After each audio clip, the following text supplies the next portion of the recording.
এভাবে আর একা একা থাকতে ভালো লাগে না।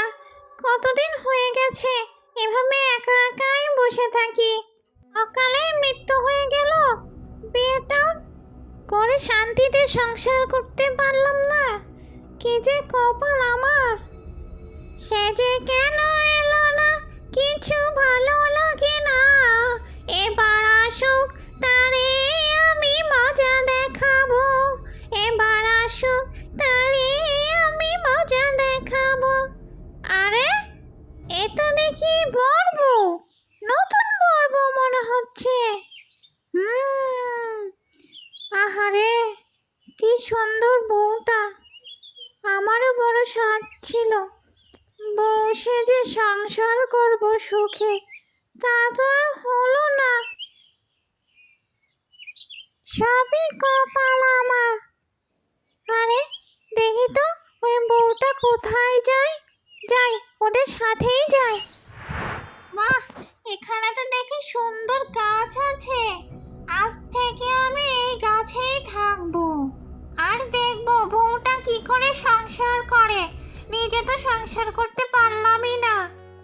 আরে আরে, কি করছো মা? বেঁচে থাকো, বেঁচে থাকো, সুখে শান্তিতে সংসার করো, দোয়া করি আমাদের সবাইকে অনেক ভালো রেখো। যা বাবা, নতুন বউকে নিয়ে ঘরে যা, আর দাঁড়িয়ে থাকিস না বাইরে। যাও বৌমা, যে একটু রেস্ট করো, যাও। তোমাদের বাসায় এসি নাই? গ্রামের বাড়িতে আবার এসি? আমি এসি ছাড়া একদম ঘুমাতে পারি না। আরে কয়েকদিন গ্রামে থাকো, দেখো দেখতে দেখতে এমনি তোমার অভ্যাস হয়ে যাবে। আর গ্রামের যে সুন্দর পরিবেশ, ধীরে ধীরে তোমার এমনি ভালো লাগতে শুরু করবে। আর আমি শিক্ষকতা করে কতই বা বেতন পাই যে এসি কিনবো বলো? ঠিক আছে, কোনো সমস্যা নেই, আমি মানিয়ে নেব। রাতুলের নতুন বউ ছিল খুবই অহংকারী। সে তার বাবা মায়ের একমাত্র সন্তান। তার বাবা তাকে কোনো কিছুতে কম রাখেনি। সে যখন যা চেয়েছে তাই দিয়েছে।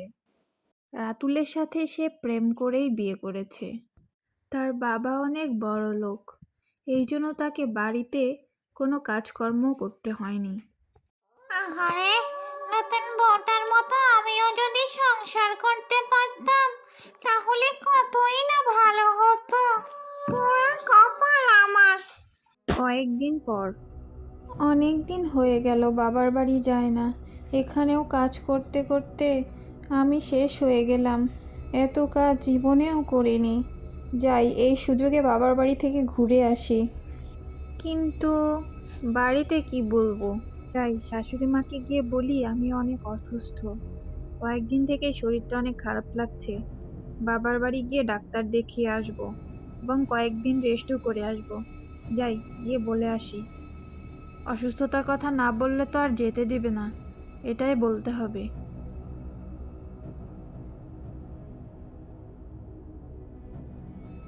মা, আমার শরীরটা একটু খারাপ লাগছে, তাই ভাবছি কয়েকদিনের জন্য একটু বাবার বাড়ি থেকে ঘুরে আসি।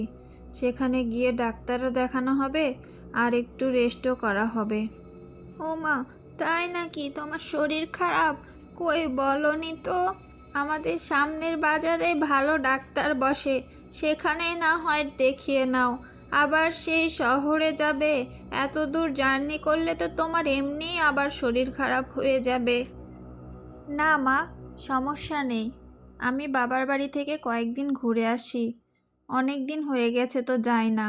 আপনার ছেলেকেও বলেছি, সেও যেতে বলেছে। আর বাবার পরিচিত ডাক্তার আছে, সেখানেই দেখিয়ে নেব। কবে যেতে যাচ্ছ বাবার বাড়িতে? কাল সকালেই যাব মা। কালকে? ঠিক আছে, সাথে করে একটু ডালের বড়ি নিয়ে যেও। এভাবেই শাশুড়ি বৌমার কথা ডাইনিটা শুনে ফেলল। আই রে, কেউ সংসার করতে চায় আর কেউ সংসার পেয়েও পায়ে ঠেলে দেয়। বউটা কি মিথ্যা কথা বলে, তার নাকি শরীর খারাপ। কই, আমি তো দেখলাম না। তাকে তো সব সময় আমি চোখে চোখেই রাখি। বউটা যদি বাপের বাড়ি যায় তাহলে আমি ওর রূপ ধরে আমি এই সংসারে কয়েকদিন সংসার করব। আমার এতদিনের মনের আশা তাহলে পূরণ হবে। ভালোই হলো, কালকে কখন যে সকাল হবে। পরের দিন সকালবেলা রাতুলের বউ বাবার বাড়ি যাওয়ার জন্য সকাল সকাল বেরিয়ে পড়ল। আসছি বাবা, মা আসছি। যাও, সাবধানে যেও, পৌঁছে ফোন করো কিন্তু। আমার স্কুল ছুটি থাকলে তো আমিই দিয়ে আসতে পারতাম। যাক, সমস্যা নেই। চলো মা, ঘরে চলো এখন। যাক, বউটা গেছে, শান্তি পেলাম। এখন শুধু সকাল হওয়ার অপেক্ষা। এখন একটু ঘুমিয়ে নেই, কাল যে কখন সকাল হবে। পরের দিন সকালবেলা ডাইনি নতুন বইয়ের রূপ ধরেছে। বাহ, আমাকে তো একদম নতুন বইয়ের মতোই লাগছে। আমাকে কেউ চিনতে পারবে না। যাই।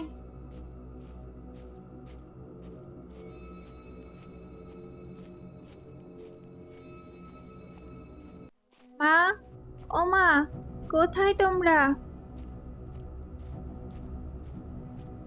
কি গো বৌমা, তুমি এত তাড়াতাড়ি চলে আসলে? কালকেই তো গেলে, বললে যে কয়েকদিন থাকবে। তুমি না থেকেই আজকেই চলে আসলে যে, কোনো কি সমস্যা মা? সব কিছু ঠিক আছে তো বৌমা? আমার ছেলে কি তোমাকে কিছু বলেছে বৌমা? তুমি এভাবে হঠাৎ করে যে চলে আসলে?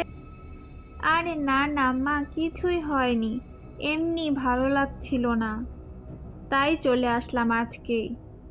আর বাড়িতে যেতে তোমাদের জন্য মন কেমন করছিল, তাই তাড়াতাড়ি চলে আসলাম। পরের দিন রুনা দেবী রাতুলের বউয়ের কাছে আসলো, এসে বলল, কিছু বলবে মা? আসলে বৌমা, তোমাদের বিয়ের পরে তো সেইভাবে পাড়ার কেউই তোমাকে দেখেনি, তাই সবাই বলছিল আসবে, তাই একটু রান্না বান্না তো করতে হবে। আরে মা, তুমি চিন্তা করছো কেন? আমি সব কিছু করে দিব, আমি একা হাতে সব রান্না করব, তুমি চিন্তা করো না। যাও, তুমি এখন গিয়ে ঘুমাও। রুনা দেবী রাতুলের বইয়ের কথা শুনে একটু অবাকই হলো মনে মনে। যে মানুষটা কয়েকদিন আগেও কাজ করতে চাইতো না, আজ সেই বলছে একা হাতে সব করবে। কিন্তু মনে মনে সে খুশিই হলো। বাহিরে এসে দেখে প্রচুর বৃষ্টি পড়ছে, বৃষ্টিতে সব ঘড়ি ভিজে গেছে। হায় হায়, এ কি সর্বনাশ হলো! এখন এতগুলো মানুষের রান্না হবে কি করে? আজকে তো সবাই আসবে বলেছে, এখন এতগুলো মানুষের রান্না কি করে হবে? এদিকে ডাইনিটা রান্নাঘরে এসে রান্নার জন্য সব ধরনের ব্যবস্থা করে নিল, কিন্তু আগুন ধরাতে গিয়ে দেখলো খড়িই নেই। আরে, আমি এত চিন্তা করছি কেন? আমার তো পা আছে, আমি এবার এটা দিয়েই কামাল করে দেব। তখন ডাইনি তার দুই পায়ে আগুন ধরিয়ে চুলার মধ্যে দিয়ে রান্না করতে শুরু করলো। এ কি এক ভয়ঙ্কর দৃশ্য! এদিকে রুনা দেবী তার ছেলের বউকে বলতে আসতেছিল যে সব খড়ি ভিজে গেছে, এখন রান্না হবে কি করে। দেশে দেখে এ কি কাণ্ড! তার ছেলের বউ দুই পা চুলার মধ্যে দিয়ে রান্না করছে। এ তো তার ছেলের বউ না, এ তো একটা ডাইনি। যে না সে রাতুলকে বলতে যাবে, অমনি রাতুল পিছন থেকে এসে দেখে তো পুরাই অবাক। এটা কি দেখছে তারা? রাতুল বলল, মা, তুমি ভয় পেও না, আমি এক্ষুনি তান্ত্রিক বাবাকে ডেকে আনছি, তুমি দাঁড়াও। বাবা, আমাদের বাঁচান, আমাদের বাড়িতে একটা ডাইনি এসেছে, সে আমার বউয়ের রূপ ধরে এসেছে, আপনি এক্ষুনি চলেন বাবা। রাতুল তান্ত্রিক বাবাকে সব ঘটনা খুলে বলল। বুঝতে পেরেছি। তুই যা, বাড়িতে যা, আমি যজ্ঞের জিনিসপত্র নিয়ে আসতেছি। একে যজ্ঞ না করে তাড়ানো যাবে না।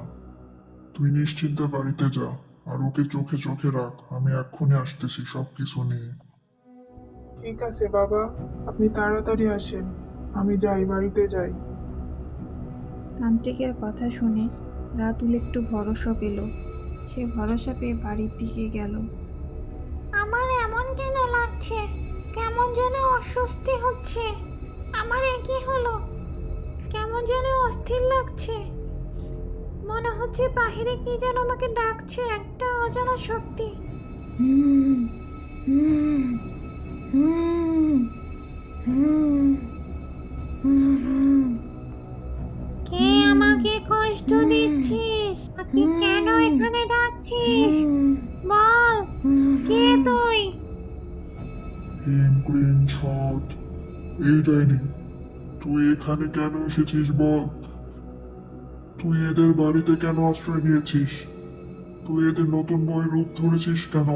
বল আমাকে, তাছাড়া তোকে এখনই বন্দি করবো, বল। আমাকে মারিস না, আমাকে মারিস না, আমাকে বন্দি করিস না। আমি কারো ক্ষতি করিনি। আমার শুধু মনের ইচ্ছা ছিল বউ সেজে সংসার করার। তাই আমি এদের নতুন বউ রূপ ধরে সংসার করছি।